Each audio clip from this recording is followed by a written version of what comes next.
বাংলাদেশ জামাত ইসলামী কেন্দ্র ঘোষিত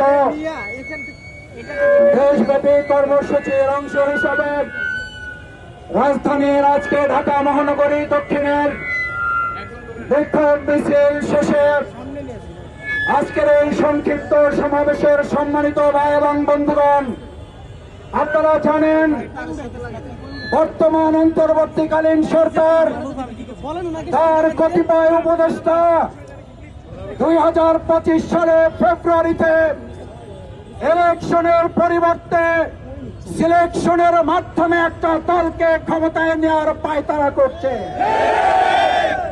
এই পায়তারা বিগত 15 বছরে করা হয়েছিল।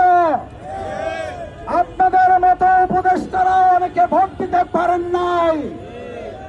জীবন এবং রক্তের মধ্য দিয়ে যে ভোট এসেছে, ইলেকশনের নামে আগামী 2026 সালে কোন সিলেকশন হতে দেওয়া যাবে না। আবার জীবন বাজি রেখে সিলেকশনের বিরুদ্ধে গর্জে উঠতে হবে। ঢাকা বিশ্ববিদ্যালয়, রাজশাহী বিশ্ববিদ্যালয়, চট্টগ্রাম, রাজশাহী, জাহাঙ্গীরনগর বিশ্ববিদ্যালয় আপনারা দেখেছেন, যখনই কোন নিয়মের খবর পাওয়া গেছে, শুধু ছাত্ররা নয়, শুধু শিক্ষার্থীরা নয়, আশেপাশের জনগণ ঐক্যবদ্ধভাবে তীব্র প্রতিবাদ করে অন্যায়ের বিরুদ্ধে দাঁড়িয়েছে।